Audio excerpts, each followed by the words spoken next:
미국에서 계란 없는 부활절이 대세로 떠오르고 있습니다. 계란 껍질에 색을 입히고 그림을 그리는 오랜 풍습을 대신해 감자나 마시멜로, 심지어 돌멩이로 만든 가짜 계란이 새로운 전통처럼 자리 잡고 있습니다.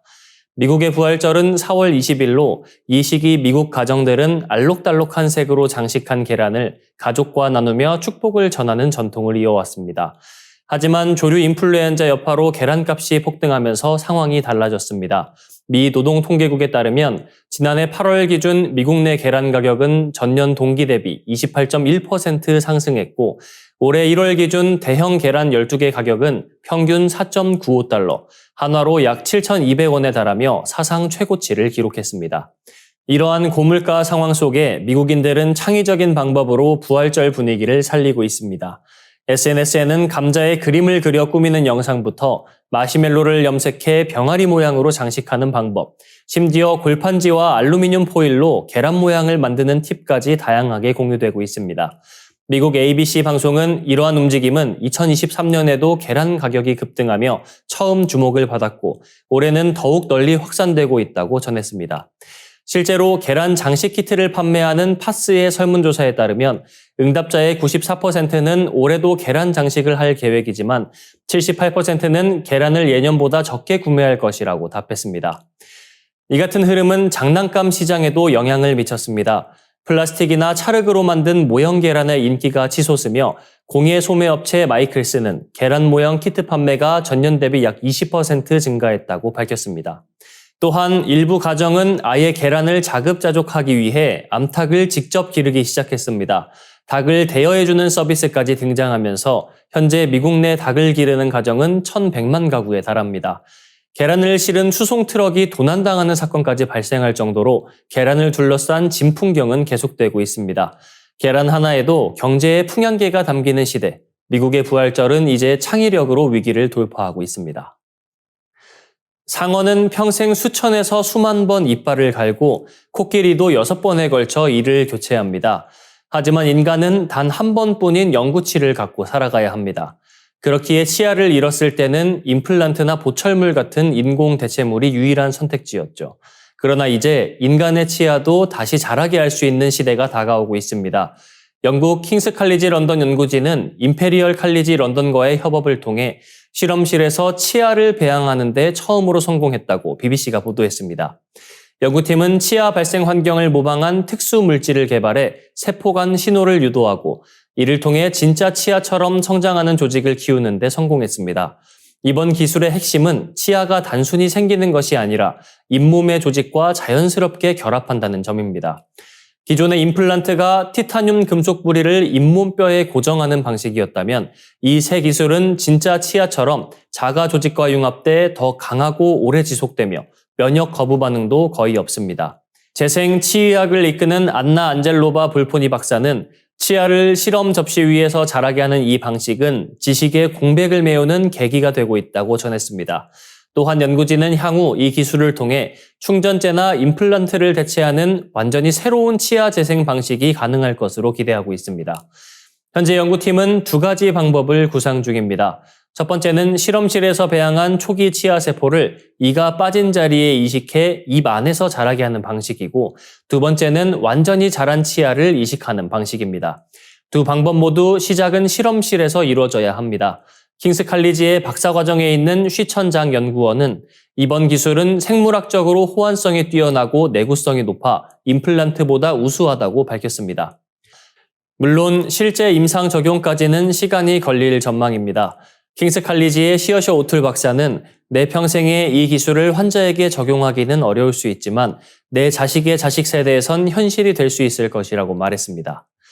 증산도 도전 9편 183장에서는 증산 상제님께서 후천에는 빠진 이도 살살 긁으면 다시 나느니라고 하셨습니다.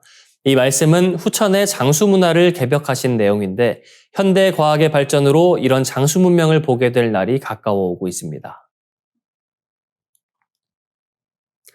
5월 5일은 어린이날입니다. 우리나라 아동복지법 제6조에는 어린이에 대한 사랑과 보호의 정신을 높임으로써 이들을 옳고 아름답고 슬기로우며 씩씩하게 자라나도록 하기 위하여 매년 5월 5일을 어린이날로 하며 5월 1일부터 5월 7일까지를 어린이 주간으로 한다고 되어 있습니다. 올해로 103주년을 맞는 어린이날은 일제하에서 소년운동을 벌이던 천도교 소년회를 중심으로 제정됐습니다. 이 동학을 이은 천도교에 의해 제정된 것인데요. 조선말 수은 최재우 대신사는 암울한 시대에 경상도 경주 땅에서 양반의 서자로 태어나 벼슬아치들의 횡포와 학정에 신음하던 조선의 백성들을 구하고자 구도의 뜻을 두고 공부에 전념하여 마침내 1860년 4월 5일 천상 문답 사건을 통해 상제님으로부터 도통을 받고 동학을 창도했습니다. 이 동학 사상의 핵심은 상제님께서 내려주신 주문, 시천주 조화정 영세불망 만사지, 지기금지 원희대강이라는 21자에 다 들어있는데요. 인간으로 오시는 천주님이신 상제님을 모셔야 한다는 시천주 사상과 더불어 12제국 괴질운수 다시개벽 아닐런가, 무극대도 닦아내니 5만년지 운수로다라 하여 우주일년 주기 속에서 후천 5만년의 운수로 들어서는 가을 개벽의 때에 전무후무한 괴질병겁의 창궐을 알렸습니다.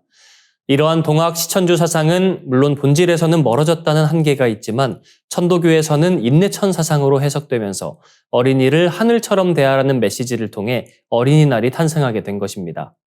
이 어린이라는 말도 1920년 방정환이 만들었습니다. 방정환은 천도교 3세 교주인 손병희의 사위로 색동회를 만들고 어린이 잡지를 창간하는 등 평생을 어린이 문화운동에 바쳤습니다. 천도교 소년회는 창립 1주년이 되는 1922년 5월 1일을 어린이날로 제정했습니다.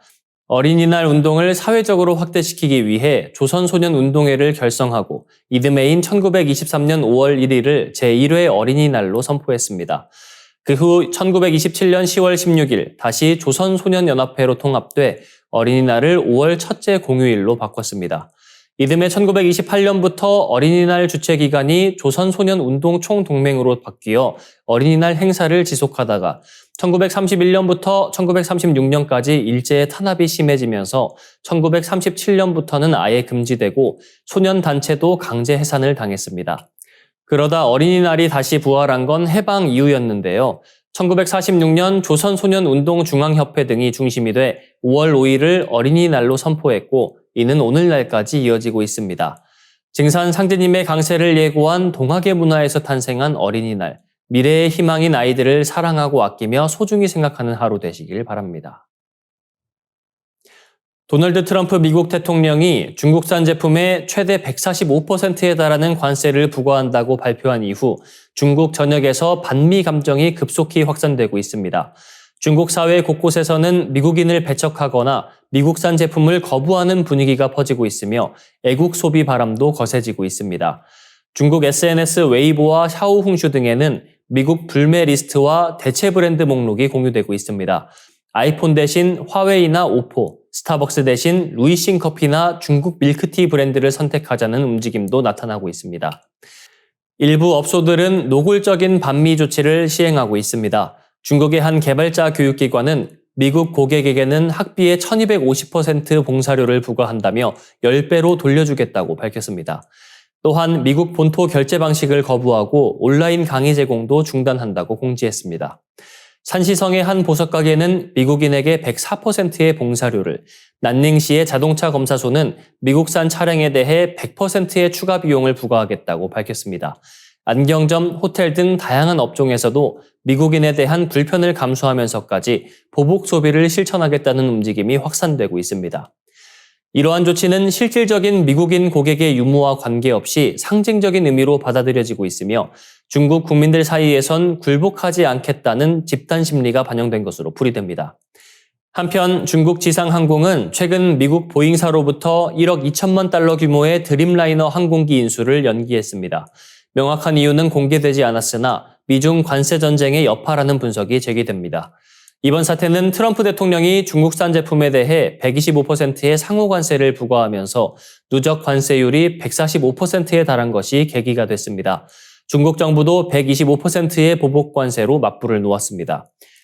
이에 따라 양국 간 관세 갈등이 극단으로 치달으면서 중국 내 미국 제품에 대한 반감은 더욱 커질 전망입니다.